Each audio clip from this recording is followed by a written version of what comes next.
Mira and HarlequinAudio present The St. James Affair and Cinderfella by Susan Wiggs, performed by Christina Traister.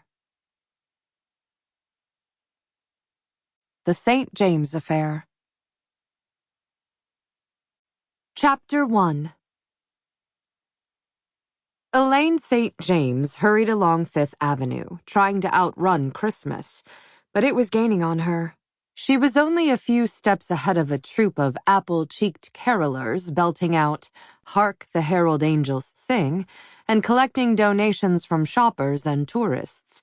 She dodged to avoid a Santa reeling in the crosswalk, his breath smelling of too much holiday cheer too early in the day. Although she had a cell phone glued to her ear, Elaine could barely hear Byron, her boyfriend. Still, she'd heard enough to know the news was not good. "A bra model?"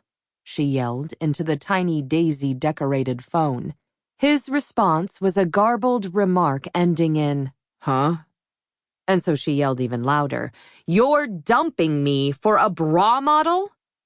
Too late, she realized the heralds had stopped harking, and the stoplight had brought traffic to a halt. Everyone within half a city block had heard her. Caught in the glare of dozens of curious looks, Elaine dropped her hand to her side and hitched her purse strap up on her shoulder. Byron's mosquito-voiced reply squawked faintly from the receiver, but she didn't want to hear another word. Belying the flames of humiliated color in her cheeks, she held her head high and said to no one in particular, "Whatever." Then she clicked off her StarTAC, turned on her kitten-heeled boot, and headed up the street.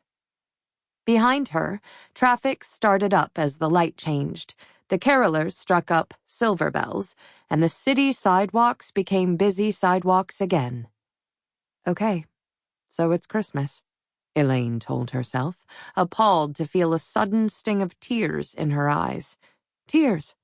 Not for Byron, she realized, but for yet another dream gone just like that. It was hard to say goodbye to a dream, hard to close the door on hope. Elaine squared her shoulders and soldiered on down the avenue. The fact was, she had enormous reserves of self-discipline. She'd been raised to do what was expected of her, and she was extremely good at it. She just had to get through the day. How hard could that be? She tried to get into the spirit of children laughing, people passing. She saw smile after smile and even made a valiant attempt at smiling herself, but it felt more like gritting her teeth. Why was Christmas so easy for some people, but so impossible for Elaine? Where had she been when they were passing out Christmas spirit? She knew where she'd been. In the chill confines of the right boarding school, the right summer camp, the right college.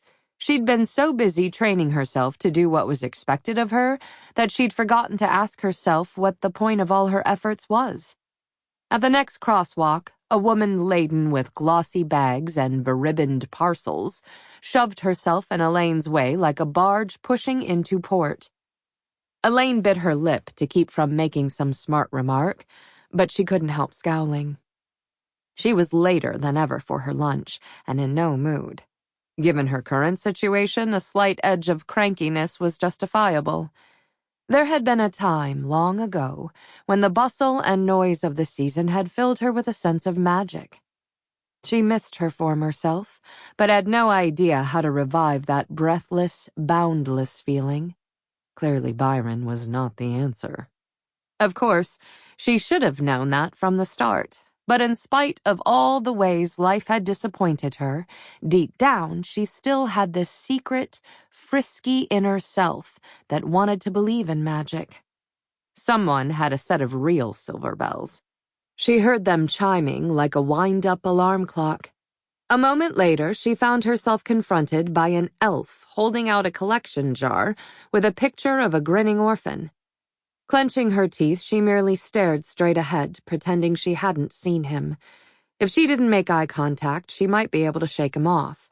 Elaine was pretty successful at avoiding contact. It had kept her safe for years. These street singers for charity were bogus, she reminded herself, thinking of the Sample complete. Ready to continue?